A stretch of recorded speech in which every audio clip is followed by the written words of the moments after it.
Hi ಎಲ್ರಿಗೂ ನಮಸ್ಕಾರ. ನಾನು ನಿಮ್ಮ AKS ರಾಜು. ಗೈಸ್, ನಮ್ಮ ಚಾನಲ್ಗೆ ಸ್ವಾಗತ ಸುಸ್ವಾಗತ. ನಾವಿವತ್ತು ಒಂದು ಡಿಫ್ರೆಂಟ್ ವಿಡಿಯೋ ಜೊತೆ ನಿಮ್ಮ ಮುಂದೆ ಬಂದಿದ್ದೀವಿ. ಅದೇನಪ್ಪ ಅಂತಂದ್ರೆ, ನಮ್ಮ ಕನ್ನಡದ ಇನ್ಸ್ಟಾಗ್ರಾಮ್ ಅಲ್ಲಿರುವಂತಹ ರೀಲ್ ಸ್ಟಾರ್ಗಳನ್ನ ನಾನು ಇಂಟರ್ವ್ಯೂ ಮಾಡ್ತಾ ಇದ್ದೀನಿ. ಅದರಲ್ಲಿ ನಮ್ಮ ಮೊಟ್ಟ ಮೊದಲ ಇನ್ಸ್ಟಾಗ್ರಾಮ್ನ ರೀಲ್ ಸ್ಟಾರ್ ಯಾರು ಅಂತಂದ್ರೆ ಟಂಟಡಾನ್. ನಮಸ್ತೆ. ನೋಡೋದಲ್ಲ ಗೈಸ್, ನಮ್ಮ ಜೊತೆ ಇದ್ದಾರೆ ನಿಮ್ಮ ನೆಚ್ಚಿನ ಚಂದು ಮಾಸ್ಟರ್. ಇವತ್ತು ನಾವು ಅವರ ಇಂಟರ್ವ್ಯೂನ ಮಾಡ್ತಾ ಇದ್ದೀವಿ. ಈ ಇಂಟರ್ವ್ಯೂ ಅಲ್ಲಿ ಪ್ರಶ್ನೆಗಳು ನನ್ನ ಪಾಯಿಂಟ್ ಆಫ್ ವ್ಯೂ ಇರುತ್ತೆ, ಆಡಿಯನ್ಸ್ ಪಾಯಿಂಟ್ ಆಫ್ ವ್ಯೂ ಪ್ರಶ್ನೆಗಳು ಇರುತ್ತೆ, ಜೊತೆಗೆ ಹೇಟರ್ಸ್ಗಳ ಪಾಯಿಂಟ್ ಆಫ್ ವ್ಯೂ ಪ್ರಶ್ನೆಗಳು ಇರುತ್ತೆ. ಆದರೆ ಈ ಎಲ್ಲ ಪ್ರಶ್ನೆಗಳಿಗೂ ಉತ್ತರ ಮಾತ್ರ ಚಂದು ಮಾಸ್ಟರ್ ಅವರ ಪಾಯಿಂಟ್ ಆಫ್ ವ್ಯೂ ಆನ್ಸರ್ ಮಾತ್ರ ಆಗಿರುತ್ತೆ. ಅವ್ರು ಹೇಳಿದ್ದು ಇವ್ರು ಹೇಳಿದ್ದು ಆ ರೂಮರ್ಸ್ಗಳು ಬೇಡ, ಡೈರೆಕ್ಟ್ ಆಗಿ ಅವ್ರ ಬಾಯಲ್ಲೇ ಅವರ ಒಂದು ಬೆಳವಣಿಗೆ ಬಗ್ಗೆ ತಿಳ್ಕೊಳ್ಳಿ. ಬನ್ನಿ. ನಮಸ್ಕಾರ ಚಂದು ಮಾಸ್ಟರ್ ಅವ್ರಿಗೆ. ನಮಸ್ತೆ. ನಮ್ಮ ಚಾನಲ್ಗೆ ಸ್ವಾಗತ. ದೇಶದ ಸಮಸ್ತ ಜನತೆಗೆ ಗಣರಾಜ್ಯೋತ್ಸವದ ಹಾರ್ದಿಕ ಶುಭಾಶಯಗಳು. ಈಗ ನಾವು ನಿಮ್ಮ ಬಗ್ಗೆ ನಮ್ಮ ಆಡಿಯನ್ಸ್ಗೆ ಮತ್ತೆ ನಿಮ್ಮ ಫ್ಯಾನ್ಸ್ಗೆ ಆಮೇಲೆ ನಿಮ್ಮ ಹೇಟರ್ಸ್ಗಳಿಗೆ ನಿಮ್ಮ ಬಗ್ಗೆ ತಿಳಿಸೋದಕ್ಕೆ ಕೆಲವೊಂದು ಪ್ರಶ್ನೆಗಳನ್ನ ಕೇಳ್ತೀನಿ. ನೀವು ಮನ್ಸಾರೆ ಓಪನ್ ಅಪ್ ಆಗಿ ಆನ್ಸರ್ ಮಾಡ್ಬೋದು. ಈಗ ಎಲ್ಲರೂ ಏನ್ ಮಾಡ್ತಾರೆ, ಒಂದು ಯೂಟ್ಯೂಬ್ ಐಡಿನೇ ಆಗ್ಲಿ ಅಥವಾ ಇನ್ಸ್ಟಾ ಐಡಿನೇ ಆಗ್ಲಿ ಏನೇ ಆಗ್ಲಿ ಆ ತರ ನೇಮ್ಸ್ ನ ಇಡಬೇಕಾದ್ರೆ ಅವ್ರ ಸ್ವಂತ ಹೆಸರನ್ನ ಇಡ್ತಾರೆ. ಆದ್ರೆ ನೀವು CSDA ಕಿಂಗ್ ಅಂತ ಇಟ್ಟಿದ್ದೀರಲ್ವಾ, ಏನಾದ್ರು ಫುಲ್ ಫಾರ್ಮ್ ಏನು ಅಂತ? ಆಕ್ಚುಲಿ CSDA ಅಂತಂದ್ರೆ ಫಸ್ಟ್ ಫುಲ್ ಫಾರ್ಮ್ ಏನು ಅಂತಂದ್ರೆ Chandu style dance academy. So ಏನು ಅಂತಂದ್ರೆ ನಾರ್ಮಲ್ ಆಗಿ ಎಲ್ಲ ಹೇಳ್ತಾರೆ, ಎಲ್ಲಾರು ಒಂದು ಯೂನಿಕ್ ಸ್ಟೈಲ್ ಇರಬೇಕು, ಇಲ್ಲ ಪ್ರತಿಯೊಬ್ಬರು ನೋಡೋಬ್ರು ಕಾಪಿ ಮಾಡ್ತಾರೆ ಸ್ಟೈಲ್ನ ಹಂಗೆ ಹಿಂಗೆ ಅಂತ ಯೋಚನೆ ಮಾಡ್ತಾ ಇದ್ದಾಗ ಅವಾಗ ನಾನು ಯೋಚನೆ ಮಾಡಿದೆ, ಕರೆಕ್ಟ್ ನನ್ನ ಸ್ಟೈಲ್ ಇವಾಗ ನಾನೊಬ್ರು ಸ್ಟೈಲ್ ನೋಡಿ ಕಾಪಿ ಮಾಡ್ತಾ ಇದ್ದೀನಿ ಅಂತ ಅಂದಾಗ ನನ್ನ ಸ್ಟೈಲ್ ನೋಡಿ ಇನ್ನೊಬ್ರು ಕಾಪಿ ಮಾಡಲಿ ಆ ಥರ ಪಾಯಿಂಟ್ ಆಫ್ ವ್ಯೂ ಇಟ್ಕೊಂಡು ಸೊ ಡೆಫಿನೆಟ್ಲಿ ಅದನ್ನ ಕ್ಲಾಸ್ ನೇಮ್ ಆಗಿ ಚೂಸ್ ಮಾಡಿದೆ. ಕ್ಲಾಸ್ ನೇಮ್ ಕೂಡ Chandu style dance academy. Okay. ಈಗ ಆಲ್ರೆಡಿ ಆ ಹೆಸರು ತುಂಬಾ ಪಾಪ್ಯುಲರ್ ಆಗಿದೆ, ಎಲ್ಲ ಇನ್ಸ್ಟಾಗ್ರಾಮ್ ಪೇಜ್ಗಳಲ್ಲೆಲ್ಲ ಅದೇ ಓಡ್ತಾ ಇದೆ. ಓಕೆ, ಈಗ ನಿಮ್ಗೆ ಒಂದು 7 ಲಕ್ಷ ಚಿಲ್ಡ್ರೆ ಜನ ಫ್ಯಾನ್ಸ್ ಇದ್ದಾರೆ. ಅಷ್ಟು ಫ್ಯಾನ್ಸ್ ಆಗಿದಾರಲ್ವಾ, ಅದು ತುಂಬಾ ಶಾರ್ಟ್ ಟೈಮಲ್ಲಿ ಆಗಿದ್ದಾರೆ. ಏನ್ ಹೇಳ್ತಾರೆ ಇದ್ರ ಬಗ್ಗೆ? ತುಂಬಾ ಖುಷಿ ಆಗುತ್ತೆ. ಆಕ್ಚುಲಿ ಏನು ಅಂತಂದ್ರೆ ಕರ್ನಾಟಕದವರು ಎಷ್ಟು ಬೇಗ ಬೆಳೆಸ್ತಾರೆ ಅಂತ ಆಕ್ಚುಲಿ ನನಗೂ ನನಗೆ ನಂಬಕ್ಕಾಗಿಲ್ಲ, ನಾನು ಈ ರೇಂಜಿಗೆ ಬೆಳಿತೀನಿ ಇಷ್ಟು ಬೆಳಿತೀನಿ ಅಂತ. ಸೊ ಏನಿರೋ ಪ್ರೀತಿ ಪ್ರೋತ್ಸಾಹ ಸೊ ಬೆಂಬಲ ಹೀಗೆ ಸಪೋರ್ಟ್ ಮಾಡ್ತಾ ಇರ್ತೀನಿ ಅಂತ ಕೇಳ್ಕೊಂಡು. ಓಕೆ, ನೀವು ಡ್ಯಾನ್ಸ್ ಕ್ಲಾಸ್ನ ಎಷ್ಟು ವರ್ಷದಿಂದ ನಡೆಸ್ತಾ ಇದ್ದೀರಾ? ಇಲ್ಲಿ ಸ್ಟಾರ್ಟ್ ಮಾಡಿ ಅರೌಂಡ್ 4.5 years ಆಯ್ತು. 4.5 ವರ್ಷ. ಆ 4.5 ವರ್ಷದಿಂದಾನು ಇಲ್ಲಿ ಇದೇ ಪ್ಲೇಸ್ ಅಲ್ಲಿ ಇದೇ ಕ್ಲಾಸ್ ಇತ್ತಾ ಅಥವಾ ಹಿಂದೆ ಇಲ್ಲ? ಈಗ 7 ಬೀಳುಗಳು ಇರ್ತಾವಲ್ಲ ಎಲ್ಲರೂ? ಖಂಡಿತ. ಆಕ್ಚುಲಿ ಏನು ಅಂದ್ರೆ ಕ್ಲಾಸ್ ತುಂಬಾ ಚಿಕ್ಕದಾಗಿತ್ತು ಅವಾಗ, ತುಂಬಾ ಚಿಕ್ಕದಿತ್ತು.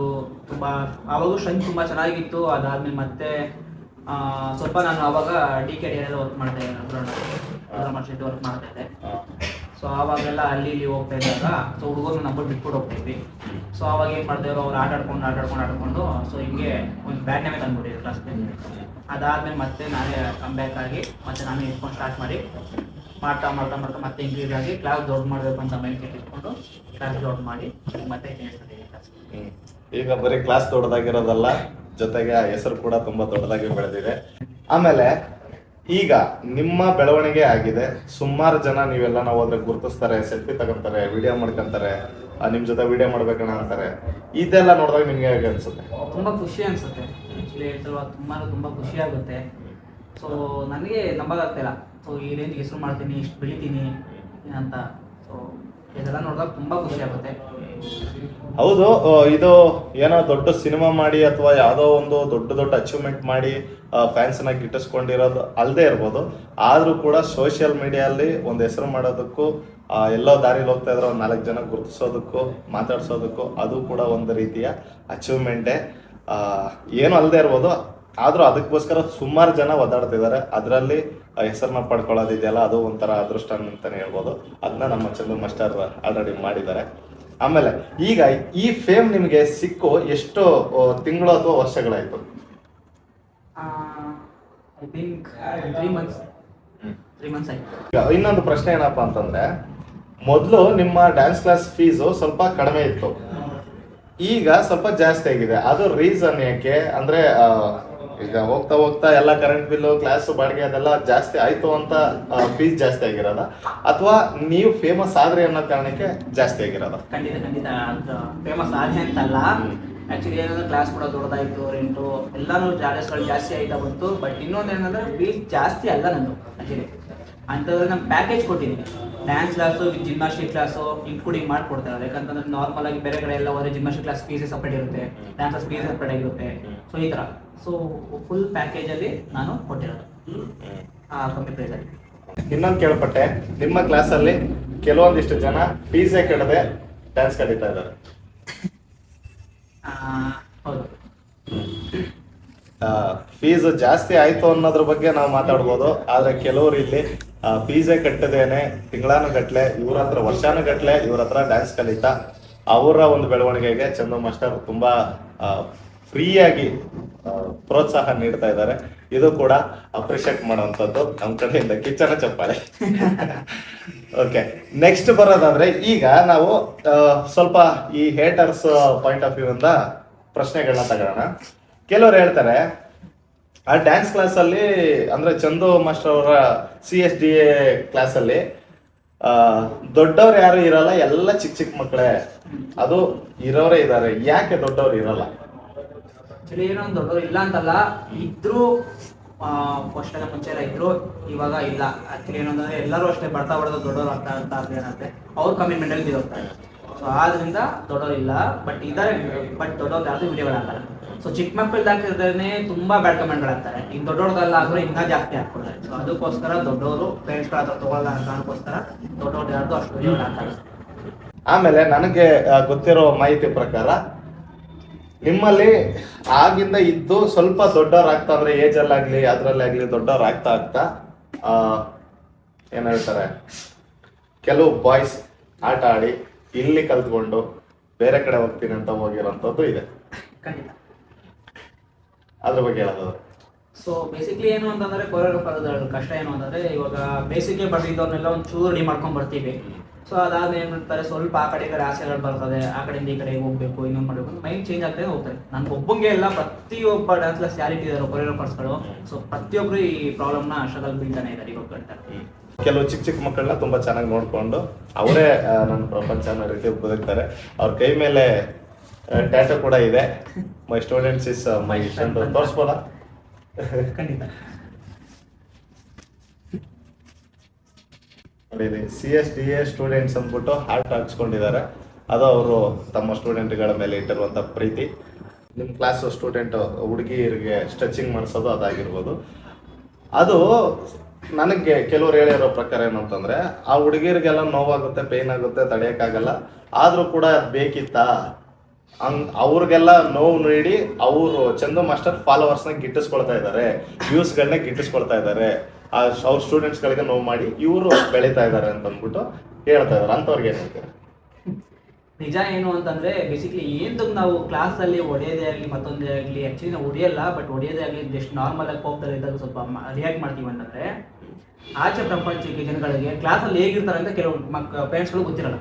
ಸೊ ನಾವು ರಿಯಾಲಿಟಿ ಕ್ಲಾಸಲ್ಲಿ ಹೀಗೆ ಇರುತ್ತೆ, ಹಿಂಗೆ ಇರ್ತೀವಿ, ನಮ್ಮ ಕ್ಲಾಸಲ್ಲಿ ಸೇರ್ಕೊಂಡು ಹಿಂಗೆ ಇರ್ತೀವಿ, ಇದೇ ಥರ ಮಾಡ್ತೀವಿ ಅಂತ ನಾವು ತೋರಿಸೋದಕ್ಕೋಸ್ಕರ ರಿಯಾಲಿಟಿ ಏನಿದೆ ಅದನ್ನೇ ತೋರಿಸ್ತೀವಿ. ಅಂದ್ರೆ ಹೊಡೆಯೋದು ಪ್ರಶ್ನೆ ಬೇರೆ, ಸ್ಟ್ರೆಚಿಂಗ್ ಬಗ್ಗೆ. ಸ್ಟ್ರೆಚಿಂಗ್ ಮಾಡ್ತಾ ಇದ್ರೆ ಆ ಮಕ್ಳಿಗೆ ನೋವಾಗ್ತಾ ಇರುತ್ತೆ, ಅದನ್ನ ವಿಡಿಯೋ ಮಾಡಿ ಪೋಸ್ಟ್ ಮಾಡಿ ವ್ಯೂಸ್ಗಳನ್ನ, ಲೈಕ್ಸ್ಗಳನ್ನ, ಫಾಲೋವರ್ಸ್ಗಳನ್ನ ಗಿಟ್ಟಿಸ್ಕೊಂಡು ಅವ್ರು ಬೆಳೀತಾ ಇದ್ದಾರೆ ಅಂತ ಸುಮಾರು ಜನ ಹೇಳ್ತಾ ಇರೋಂಥದ್ದು. ಏನು ಅಂತಂದ್ರೆ, ಬೇಸಿಕ್ಲಿ ಸ್ಟ್ರೆಚ್ ಅಂತಂದ್ರೆ ಎಲ್ಲರೂ ಪೇನ್ ಆಗುತ್ತೆ. ನಾನು ಮಾಡಿದ್ರೆ ನನಗೂ ಪೇನ್ ಆಗುತ್ತೆ, ಇನ್ನು ಅವ್ರು ಕಲ್ತಿರೋರು ಫುಲ್ ಸ್ಟ್ರೆಚ್ ಅವ್ರು ಕೂಡ ಪೇನ್ ಆಗುತ್ತೆ. ಏನು ಅಂತಂದ್ರೆ ಅವ್ರು ಬೇಸಿಕ್ಲಿ ಸ್ವಲ್ಪ ಐ ಮೀನ್ ಒಂದೇ ಸಲ ಎಕ್ದಮ್ ಮ್ಯಾಗ್ಬೋ ಮಾಡಲ್ಲ, ಸ್ವಲ್ಪ ಬೇಸಿಕ್ ಸ್ಟೆಪ್ಸ್ ಸ್ವಲ್ಪನೇ ಮಾಡ್ಕೊಂಡು ಹೋಗೋದು. ಆ್ಯಕ್ಚುಲಿ ಅವ್ರು ಮಾಡಿರೋದೆಲ್ಲ ಆ್ಯಕ್ಚುಲಿ 3 years ಆಯ್ತು ಬಂದು, ಅವ್ರಿಗೆಲ್ಲ ಫುಲ್ ಹೋಗೋದು. ವಿಡಿಯೋಗಳು ಆಗ್ತಿದ್ದೀನಲ್ಲ ಅವರೆಲ್ಲ 3 years 2 years ಆಗಿರೋರಿಗೆ ಮಾಡ್ತಾರೆ ವಿಡಿಯೋಗಳು. ಅದು ಆ್ಯಕ್ಚುಲಿ ಎಂಥವ್ರಲ್ಲಿ ಪೇನ್ ಆಗುತ್ತೆ. ಬಟ್ ಇವಾಗ ಪೇನ್ ಅಂದ್ಬಿಟ್ಟು ನಾವು ಸ್ಟಾರ್ಟಿಂಗ್ ಏನು ಮಾಡ್ತೀವಿ, ಇವಾಗ ಫುಲ್ ಹೋಗ್ತಾ ಸ್ಟೆಚ್ಗಳು. ಆ್ಯಕ್ಚುಲಿ ಅದನ್ನು ವಿಡಿಯೋ ಹಾಕಿಲ್ಲ. ಸೊ ಡೆಫಿನೆಟ್ಲಿ ನೆಕ್ಸ್ಟ್ ಇದರಲ್ಲಿ ಹಾಕ್ತೀನಿ. ಎಲ್ಲರೂ ನಾರ್ಮಲ್ ನಾನು ಏನು ಮಾಡ್ತೀನಿ ಅವರೇ ಸ್ಟ್ರೆಚ್ ಹೋಗೋದನ್ನು ವಿಡಿಯೋ ಮಾಡಿ ಹಾಕ್ತೀನಿ. ಸೊ ಅಷ್ಟು ಹೋಗ್ತಾರೆ. ಇವಾಗ ಅಷ್ಟೆಲ್ಲ ಮಾಡಿ ಕಲ್ತಿರೋದಕ್ಕೆ ತಾನೇ ಇವಾಗ DKD ಆಡಿಷನ್ ಕೂಡ ಅಷ್ಟು ರೆಡಿ ಆಗಿದ್ದಾರೆ. ಮನೆಯೆಲ್ಲ ಆಡಿಷನ್ ಕೊಟ್ಟರು, ಮಾಡಿದ್ರು. ಸೊ ಈ ಥರ. ಇನ್ನೊಂದೇನು ಅಂತಂದರೆ, ಹೌದು ನೋವು ಆಗೋದಿಲ್ಲ ಅಂತಲ್ಲ, ನೋವಾದ್ಮೇಲೆ ಅದ್ರ ಏನು ನಾರ್ಮಲ್ ಎಕ್ಸರ್ಸೈಸ್ ಕೂಡ ನಾವೇ ಮಾಡಿಸೋದು. ಆ ಪೇನ್ ರಿಲೀಫ್ ಆಗೋದು ಕೂಡ ರೆಸ್ಟ್ ಮಾಡೋದಕ್ಕೂ ಪ್ರತಿಯೊಂದು ಏನೇ ಬೆಳ್ಕೊಂಡು ನಾವೇ ನೋಡೋದು. ಹೌದು. ನಾವೇ ಏನ್ ಮಾಡೋದು. ಅದು ಕೂಡ ನಾನು ಆಕ್ಚುಲಿ ನಾನು ಇಂಟರ್ವ್ಯೂ ಮಾಡ್ತಾ ಇದ್ದೀನಿ ಅಂತಂದ್ರೆ ನಾನು ಯಾರೋ ಬೇರೆ ಹೊರಗ್ನವನಲ್ಲ. ಚಂದು ನಾನು ಸುಮಾರು ವರ್ಷಗಳಿಂದ ಚಿಕ್ಕ ವಯಸ್ಸಿಂದಾನೇ ಫ್ರೆಂಡ್ ಅನ್ಕೊಳ್ಳಿ. ಅದು ಬೇರೆ ಏನೇ ಕತೆ ಇದೆ, ಅದ್ರ ಬಗ್ಗೆ ಬೇಕಾದ್ರೆ ಇನ್ನೊಂದು ವಿಡಿಯೋ ಮಾಡಾಕ್ತಿವಿ. ಈಗ ಬೆಳೆದಾದ್ಮೇಲೆ ಚಂದು ಏನು ಅನ್ನೋದ್ರ ಬಗ್ಗೆ ನಾನು ನಿಮ್ಗೆ ತೋರಿಸ್ತಾ ಇರೋಂಥದ್ದು. ಏನು ಅಂತಂದ್ರೆ ನಾನು ಇದ್ದೆ ಆ ಟೈಮಲ್ಲಿ ಏನದು ಫ್ಲಿಪ್ ಏನೋ ಹೊಡಿಬೇಕಾದ್ರೆ ಸಚಿನ್ ಅನ್ನೋ ಒಬ್ಬ ಹುಡುಗನಿಗೆ ಕ್ಲಾಸಲ್ಲಿ ಇರೋಂಥ ಒಬ್ಬ ಹುಡುಗನಿಗೆ ಕಾಲು ಹುಡುಕಿ ಅವನಿಗೆ ಒಂದು ಸ್ವಲ್ಪ ಪೇನ್ ಆಗಿ ಅದರ ಹಾಸ್ಪಿಟ್ಲು ಬಿಲ್ಲೆಲ್ಲ ಚಂದು ಮಾಸ್ಟರ್ ನೋಡ್ಕೊಂಡಿರೋದು. ಅದು ನನ್ನ ಕಣ್ಣು ಮುಂದೆನೇ ಆಗಿದೆ, ಸುಳ್ಳು ಹೇಳಂಥದ್ದೇನಿಲ್ಲ. ನಾನು ಚಂದು ಫ್ರೆಂಡ್ ಆಗಿ ಅವನು ಒಳ್ಳೆಗಿದ್ದನ್ನೇ ತೋರಿಸ್ಕೊಂಡು ಈಗ ಎಲ್ಲರೂ ಅವ್ರು ಒಳ್ಳೆಯದನ್ನ ಇಷ್ಟಪಡ್ತಾರೆ. ಸೊ ಹಂಗಾಗಿ ಅವ್ರ ಕಡೆಯಿಂದ ನಾನು ಪರವರ್ಸನ ಗಿಟ್ಟಿಸ್ಕೋಬೋದು. ಆದರೆ ಹೊರಗಡೆ ನಾನು ಕೆಲವು ಕೇಳಿರೋ ಟಾಕ್ಸ್ ಬಗ್ಗೆ ಇಲ್ಲಿ ಕ್ಲಾರಿಟಿ ಕೊಡೋದಕ್ಕೆ ಅಂದ್ಬಿಟ್ಟು ಈ ಇಂಟರ್ವ್ಯೂನ ಮಾಡ್ತಾ ಇರೋದು. ಏನು ಫ್ರೆಂಡ್ಸೇ ಇಂಟರ್ವ್ಯೂ ಮಾಡ್ಕೊಂಬಿಟ್ರೆ ಆಯ್ತಾ ಅಂತ ಅನ್ನೋದಲ್ಲ. ನಾನು ಆ್ಯಸ್ ಅ ಫ್ರೆಂಡ್ ಆಗಿ ಇಲ್ಲಿ ಮಾತಾಡ್ತಾ ಇಲ್ಲ, ಒಬ್ಬ ಚಾನಲ್ ನೋನಾಗಿ ಮಾತಾಡ್ತಾ ಇದ್ದೀನಿ. ಓಕೆ, ನೆಕ್ಸ್ಟ್ ಪ್ರಶ್ನೆ ಕೇಳೋದಾದ್ರೆ, ಈಗ ಕ್ಲಾಸ್ ಮಾಡ್ತೀರಲ್ಲ, ಇದನ್ನ ಬಿಟ್ಟು ಬೇರೆ ಇನ್ಕಮ್ ಅಂತ ಅದಕ್ಕೆ ಏನು ಮಾಡ್ಕೊಂಡಿದ್ದೀರಾ? ಬೇರೆ ಇನ್ಕಮ್ ಯಾವುದಿಲ್ಲ ಸರ್, ಓನ್ಲಿ ಡ್ಯಾನ್ಸ್ ಕ್ಲಾಸ್ ಅಷ್ಟೇ. ಏನಿಲ್ಲ. ಆ್ಯಕ್ಚುಲಿ ಇನ್ನೊಂದು ಏನಂದರೆ, ನನ್ನ ಹತ್ರ ಕೆಲವರು ಮಕ್ಕಳಿದ್ದಾರೆ, ಹುಡುಗರಿದ್ದಾರೆ. ಸೊ ಅವರು ಅಷ್ಟೇ ಅವ್ರ ಮನೆಗಳೆಲ್ಲ ಬಿಟ್ಟು ನನ್ನೇ ನಂಬ್ಕೊಂಡು ಟ್ರಸ್ಟ್ ಮಾಡ್ಕೊಂಡು ಬಂದಿದ್ದಾರೆ. ಸೊ ಅವ್ರಿಗೆ ಏನು ಮಾಡೋದು, ನಾನು ನಂಬ್ಕೊಂಡೇ ಬಂದಿರ್ತಾರಲ್ವಾ. ಸೊ ಆದ್ದರಿಂದ ಅವ್ರಿಗೆ ಇನ್ನೂ ಜಾಸ್ತಿ ಕಲಿಸ್ಬೇಕು, ಆದಷ್ಟು ಟೈಮ್ ಅವ್ರಿಗೆ ಕೊಡಬೇಕು. ಅವ್ರಿಗೆಲ್ಲ ಬಿಟ್ಟು ಬಂದಿದ್ದಾರೆ ಅಂದರೆ ಅವ್ರಿಗೆ ಏನೋ ಇನ್ನೂ ಕಲಿಬೇಕು, ಅವರು ನೆಕ್ಸ್ಟ್ ಅವ್ರು ಏನಾದ್ರು ಆಗಬೇಕು ಅನ್ನೋ ಮೇಲೆ ಇಟ್ಕೊಂಡು. ಸೊ ನಮ್ಮಲ್ಲಿ ಕೂಡ ಸಪೋರ್ಟ್ ಹೇಗಿದ್ದಾರೆ, ನಾನು ದುಡ್ಡು ಬಾ ಕೊಡೋದು ಏನಿಲ್ಲ. ಸೊ ನಮ್ಮ ತಂದೆ ಕೂಡ ತುಂಬ ಸಪೋರ್ಟ್ ಹೇಗಿದ್ದಾರೆ. ಸೊ ಅದರಿಂದ ನಾನು ಫ್ರೀಡಮಾಗಿ ಆರಾಮಾಗಿ ಖುಷಿಯಿಂದ ನನಗೆ ಇಷ್ಟವಾಗಿದ್ದ ಕೆಲಸನ ಖುಷಿಯಿಂದ ಮಾಡ್ತಾಯಿದ್ದೆ. ಈಗ ನೀವು ಬೇರೆ ಏನೂ ಮಾಡಲ್ಲ ಅಂತ ಹೇಳ್ತೀರಾ. ಈ ಡ್ಯಾನ್ಸ್ ಕ್ಲಾಸ್ನ ಸ್ಟಾರ್ಟಿಂಗಿಂದ ಹಾಕ್ಬೇಕು ಅಂತಂದ್ರೆ ಅದಕ್ಕೆ ಆದ ಒಂದು ಕೆಲವೊಂದು ಬಂಡವಾಳ ಹಾಕ್ಬೇಕಾಗಿರುತ್ತೆ. ಮಿರರ್ಗಳಾಗಿರ್ಬೋದು, ಪೇಂಟಿಂಗ್ಸ್ ಆಗಿರ್ಬೋದು, ಬಾಡಿಗೆ ಆಗಿರ್ಬೋದು, ಅಡ್ವಾನ್ಸ್ ಆಗಿರ್ಬೋದು, ಈ ರೀತಿ ಪ್ರತಿಯೊಂದಕ್ಕೂ ಮತ್ತೆ ದುಡ್ಡು ಎಲ್ಲಿಂದ ಬಂತು ಅಂತ. ಬೇಸಿಕ್ಲಿ ನಾನು ಏನಂದರೆ ಕೆಲಸ ಮಾಡ್ತಾಯಿದ್ದೆ ಫಸ್ಟ್ ಕ್ಲಾಸ್ ಮಾಡೋದಕ್ಕಿಂತ ಮುಂಚೆ. ಒಂದು 2-3 ಇಯರ್ಸ್ ಐ ಥಿಂಕ್, 2-3 ಇಯರ್ಸ್ನ ಮನೇನ ಸೇವ್ ಮಾಡಿಟ್ಟಿದ್ದೆ. ಸೊ ಅದನ್ನು ಫುಲ್ಲು ಮಾಡಿ ಇಟ್ಕೊಂಡು ಅದು ನನಗೆ ಕೂಡಿಟ್ಟದ್ರಿಂದ ಸೊ ಇವಾಗ ನನಗೆ ಬಂಡವಾಳ ಹಾಕಿದೆ. ಚಂದು ಮಾಸ್ಟರ್ ಅವರ ಎಜುಕೇಶನ್ ಏನು ಅಂತ ಹೇಳಲೇಬೇಕಾ? ಹೌದು, ಹೇಳಲೇಬೇಕು. 10th discontinued. 10th ಫಿನಿಶ್ ಮಾಡಿಲ್ಲ? ಇಲ್ಲ 10th ಎಕ್ಸಾಮ್ ಒಂದು ಎಕ್ಸಾಮ್ ಬರ್ದೆ, ಇನ್ನು ಯಾವ ಎಕ್ಸಾಮ್ಸ್ಗೂ ಹೋಗಿಲ್ಲ. ಸೊ ಫೈನಲ್ ಆಗಿ 10th ಪಾಸಾ ಫೇಲಾ? ಫೇಲ್. ಎಕ್ಸಾಮ್ ಬರ್ದಿಲ್ಲ ಅಂದರೆ ಪಾಸ್ ಇಲ್ಲ ಅಂತೀನಿ. ಡಿಸ್ಕಂಟಿನ್ಯೂ ಮಾಡಿದ್ದು ಏನು ಉದ್ದೇಶ ಇಲ್ಲ ಅಂತಂದ್ರೂ ಕೂಡ ಅಷ್ಟು ಪ್ಯಾಷನ್ ಏನು ಅಂತಂದರೆ ನನ್ನ ಡ್ಯಾನ್ಸ್ ಮೇಲೆ ಅಷ್ಟು ಇದು. ಆ ಟೈಮಲ್ಲಿ ಡ್ಯಾನ್ಸ್ ಕಾಂಪಿಟೇಷನ್ ಇತ್ತು ಅಂದ್ಬಿಟ್ಟು 10th ಎಕ್ಸಾಮ್ ಟೈಮಲ್ಲಿ ಕಾಂಪಿಟೇಷನ್ಗೆ ಹೋಗ್ಬಿಟ್ಟೆ. ಕೆಲವರು ಯಾರು ಓದಿಲ್ಲ ಬರೋದಿಲ್ಲ ಅನ್ನೋಂಥವ್ರು ನಿಮ್ಮಲ್ಲಿರೋ ಕಲೆಗಳನ್ನ ಬೆಳೆಸ್ಕೊಂಡ್ರೆ ಇವತ್ತಿಗೆ ನಮ್ಮ ಜೀವನ ಉದ್ಧಾರ ಆಗುತ್ತೆ ಅನ್ನೋದನ್ನ ತೋರಿಸಿರೋಂಥವ್ರು ನಮ್ಮ ಚಂದು ಮಾಸ್ಟರ್. ಆಮೇಲೆ ನೆಕ್ಸ್ಟ್ ಹೇಳೋದಾದ್ರೆ, ಚಂದು ಮಾಸ್ಟರು ಈಗ ಏನೋ ಡ್ಯಾನ್ಸ್ ಕ್ಲಾಸ್ ಮಾಡ್ಕೊಂಡಿದ್ದಾರೆ, ವಿಡಿಯೋಸ್ ಮಾಡ್ತೀರಾ. ಓಕೆ, ನೆಕ್ಸ್ಟ್ ಮುಂದೆ ಏನು ನಿಮ್ಮ ಗುರಿ?